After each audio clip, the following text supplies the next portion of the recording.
It has been roughly 3 months since I switched from Android to iPhone after 13 years on Android, and I haven't really shared much about that experience like I promised I would in my initial video. So in this video, I'm going to do a little update about how that experience of switching over to iPhone has been. And in particular, I'm going to go over 7 things that I really like about iPhone and 5 things that I don't. So in case you guys haven't seen that initial video, I'll leave a link in the description below, but I explained my main reasons for going over to iPhone and my trepidations for doing so because it was kind of a nerve-wracking experience at first. But the first thing I will say is that if you are thinking about switching over to iPhone and you've been with Android for a long time, like for me it had been 13 years of being on Android, and it's actually really easy to get your information over from Android to iPhone. I was the most worried about this whole process actually, but there's an app that the iPhone has that makes it super easy to do. It does take some time, so you definitely want to plan ahead to do that, but it was super efficient, and it not only moved over my contacts and my apps and a lot of my information, but also my photos and my videos. They were all saved on the iPhone, even though they were taken with an Android phone. But as I mentioned, I do use a cloud service to automatically back up my photos and videos, and I did this on my Samsung, and I immediately set it up on my iPhone once I got it as well. So I don't use iCloud, I don't use Samsung Cloud or anything like that. I actually use SmugMug. Not only can you take the photos and videos that you've taken with a camera and upload them to SmugMug, but there's actually a feature so that you can automatically take any of the photos from your phone and have them automatically saved to SmugMug. And so this has been just a lifesaver. I have it set to auto. The other reason why I like it a lot is that it has unlimited uploads. I'm not sure if it's available at all tiers because you do have to, I think there's a free version, but I actually have one of the paid memberships because I love and use SmugMug so much. Not sponsored, by the way, but I like that unlimited feature because a lot of the cloud systems out there, including iCloud, are, up to 2 terabytes. Like, they cap how much storage that you can actually use. But SmugMug has an unlimited storage feature. So something really worth checking out if you don't already have a cloud backup of some kind for your phone. The second thing that I've really been loving so far with iPhone is MagSafe. So if you are coming over from Android, you might notice that iPhones are having these cases with like this little circle in the back, and I wondered for the longest time what this was. But it's actually MagSafe. And so it's a little magnet that is in the phone, but you can also get some cases like the one that I have here. This is actually a super cheap phone case, but it has like an enhanced magnet on it. So there are a few different ways that you can use MagSafe. You can use the magnetic charger, or you can get a bunch of little accessories to snap to the back of your phone like this. And so I have converted over to, I've always used pop sockets actually, because I really like how, it pops out, gives you a nice grip, so you can easily, hold your phone to take videos or photos or selfies, and it's just really ergonomic, but now it's in magnet form. And I also got the version of it that has like the little mini wallet. And so this is now my wallet. I just have it with me at all times. And it has been such a game changer for, just going out. I can literally just grab my phone with the little wallet attached to it, and I don't have to think twice about anything else. So I love MagSafe. Oh, and the other accessory for MagSafe that I really like is being able to use the MagSafe phone tripod mounts, because again, it just makes it so fast to just pop your phone on that little magnet and you can just have a little mini tripod. Now, I was completely new to MagSafe. I didn't know anything about it until I came over to iPhone, but it does sound like if you do shoot Android or maybe an older iPhone, there are some cases out there that can have MagSafe built in. So you can still take advantage of the MagSafe accessories, and I really recommend it because just having magnets makes things so much easier. The third thing I'm really loving about my iPhone so far is the whole design and user experience. So people are pretty quick to say that Android is more customizable, and that's one of the main reasons why you might want to go with an Android phone. And I think that's still largely true. However, I was surprised at how much I can customize on my iPhone. I, again, waited until I had the iPhone 14 to even consider switching over to iPhone. The last iPhone I had was the iPhone 3G. So it's been that long that I've been away from iPhone. iPhones. But one of the things I did notice way back in the day was that I could definitely do a lot more design and customization of my Android phone. But now there's quite a bit that you can customize in the iPhone. There are things like the widgets in the home screen that I think is relatively new to the iPhone 14, and that's something that I think was present on Android, but something I just never really took advantage of. And so I just love how clean the home screen looks automatically with your Apple widgets. You can, of course, you can download like third-party apps and customize your widgets in your home screen even further, but honestly, that's a little too much work for me. So I just stick with the default Apple widgets, and I can come up with some really nice, clean, aesthetic home screens that I really like. But one little con I will say is that a lot of the widgets that are present in the iPhones are kind of catered towards iPhone products, or if there's a competing product, then they don't really highlight it so much. Like one example is, my watch.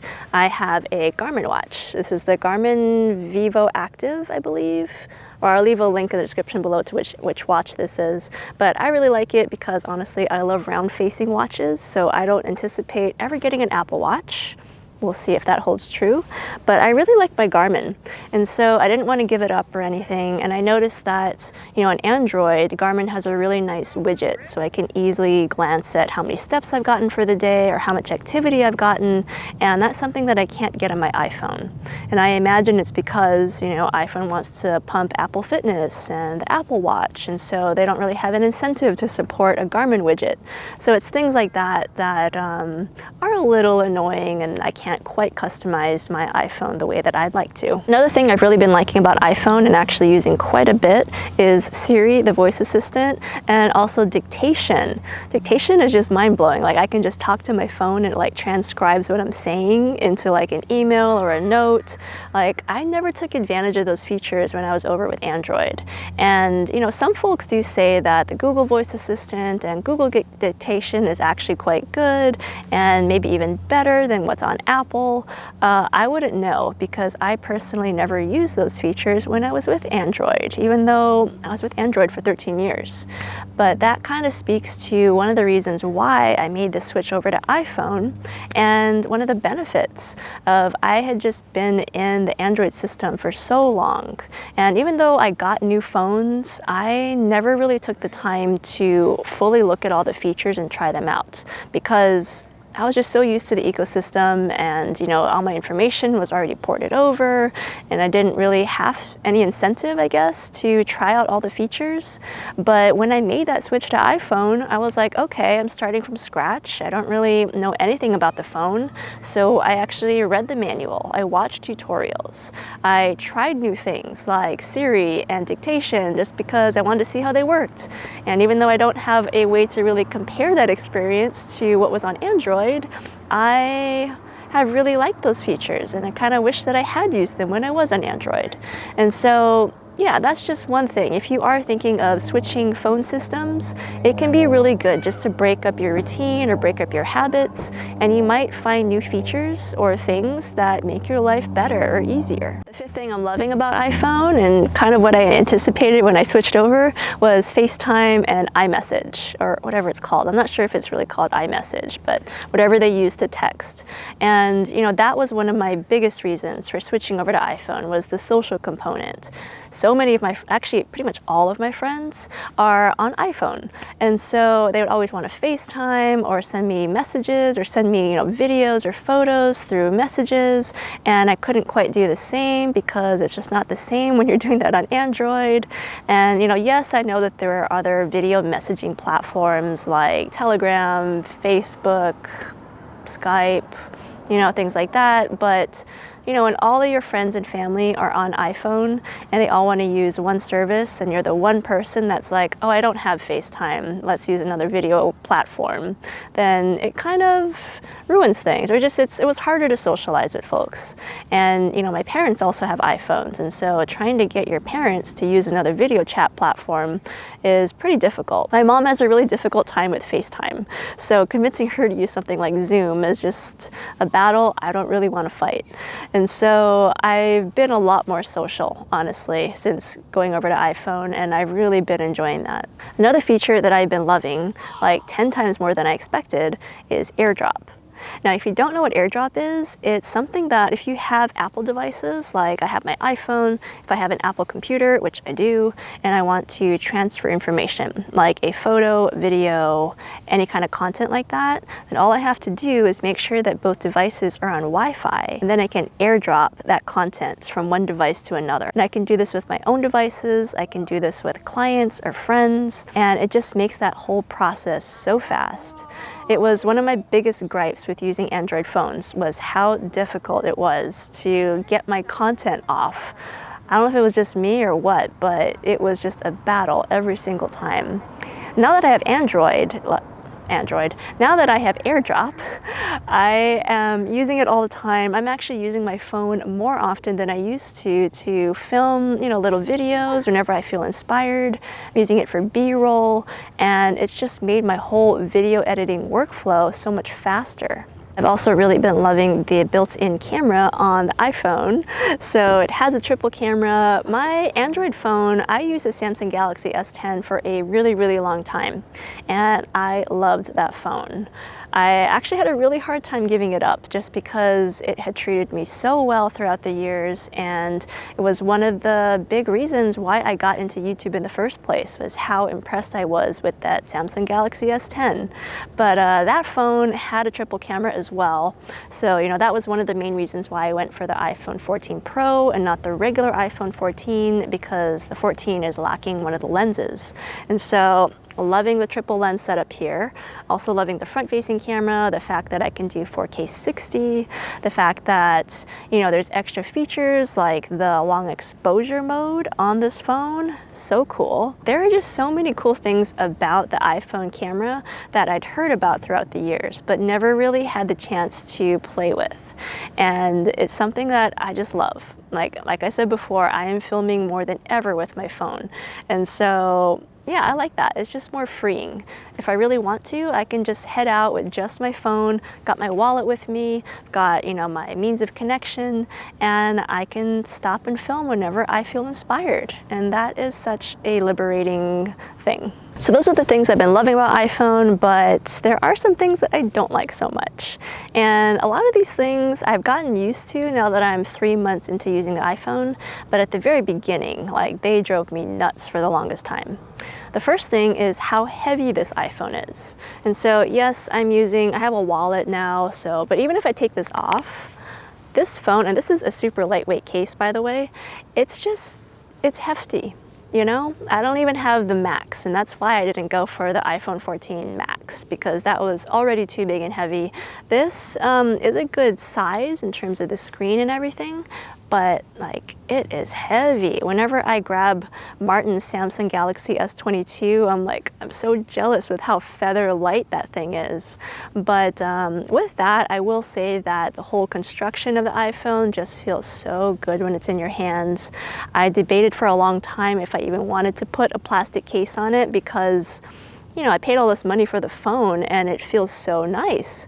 And so I don't really like covering it up, but at the same time, I've dropped it a couple times, and so having the case just gives me a little bit of reassurance for when that happens. But yeah, it's made out of super nice materials. It is just heavy, very chunky. The second thing that I did not like so much about iPhone was just the gestures, or the way that you swipe to navigate the whole thing. Again, 3 months in, I'm pretty used to it, but it took me so long to figure out how to do things on this iPhone. Getting to my notifications, I was like, okay, I saw them for a split second, but how do I see them all listed? It took me weeks to figure out how to do that.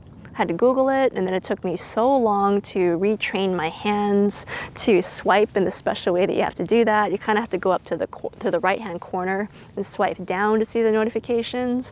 And so that just took me so long to figure out. And also, I really miss having the 3 buttons on the bottom, at least on my Samsung. That just took a long time for me to get used to. And it was pretty annoying at first, but once you get used to it, once you retrain your hands, then it gets a lot easier. The third thing that I really dislike about iPhone, and I still have not really gotten over this because it really is a pain, but the lightning port. Like, I don't know, why is this the only device that uses lightning? Like, the thing with Android that was so nice is that it uses USB-C. And I use USB-C to charge my camera gear. I use it to charge my microphones, to charge my computer. And so, yeah, I could just have one cable to charge a bunch of devices. Now I have to carry this lightning cable to charge my phone. Well, I guess it does also charge, like the Magic Keyboard and the Magic Mouse. But yeah, I'm so annoyed to have to carry this one cable, and if I forget it, then I can't charge my phone. And so, yeah, I really can't wait for the day that Apple finally embraces USB-C on an iPhone. That is rumored to happen with the iPhone 15, so we'll see if that happens. But yeah, for now, we're still using the lightning cable, which I don't like. The fourth thing I don't like about iPhone, and this actually really surprised me, it still surprises me to this day, but the fact that so many apps that are free on Android are paid on iPhone. Like, so many of my apps, like, I was just shocked. And they're not necessarily expensive, but still, like, they're asking for money. Like, one example is Filmic Pro, which I really like. It's one of my favorite apps for filming videos on my phone, and that is completely free on Android. But on iPhone, it's like, what, $4 a week? Like, there's a subscription price, and it really adds up. And so, yeah, I'm still very shocked about that, honestly. And the fifth thing I don't like about iPhones that I'm kind of getting used to, but I still don't really like it, but that's Apple CarPlay. I didn't know much about it, but honestly, Android Auto is so much better, and I'm constantly reminded of this because Martin still has a Samsung, and so he's using Android Auto all the time, and it just looks and works so much better than Apple CarPlay. One example is that Android Auto just got a new update where the user interface, you can actually split screen it on your car. So you can have two things going. Like, you can have the maps going to navigate and show you where you're going. You can have the other one be something like Spotify, so you can see your playlist or control your music. And that's something you can't do on Apple CarPlay. Another thing is like the maps. So on Android Auto, you can pinch to zoom, and on CarPlay, it's kind of a process. Like, you have to tap the little magnifying glass to zoom in and out, or it's not so intuitive how you zoom into the map. And so it's things like that that are a little bit dated, and hopefully CarPlay catches up in the future. So that is my 3-month update from switching from Android to iPhone. On the whole, I really enjoyed the experience. Sorry for the interruption, my camera battery died. But yes, I've been enjoying iPhone. I do recommend it if you are thinking about switching over. I mean, it's a very personal choice, and there are pros and cons to switching from Android to iPhone or iPhone to Android, and ultimately you just got to do you and do what is most comfortable to you. But just know that the beginning can be very difficult, but I would give it a few weeks, maybe even a few months before deciding if you made a mistake or not, and really stick with it. Like I said before, I think one of the biggest reasons to make that switch is just to change up your habits, change up the way that you do things. And it just opens up different parts of your brain. It shows you apps and things that you may not have done before that might actually make your life better. And so, yeah, I recommend changing up your system. Anyway, if you want to see more videos about iPhone, my whole experience about why I switched, or some accessories that I'm using to film now that I have an iPhone, then check out the videos and the links below. Thanks for watching, and I'll see you in the next video.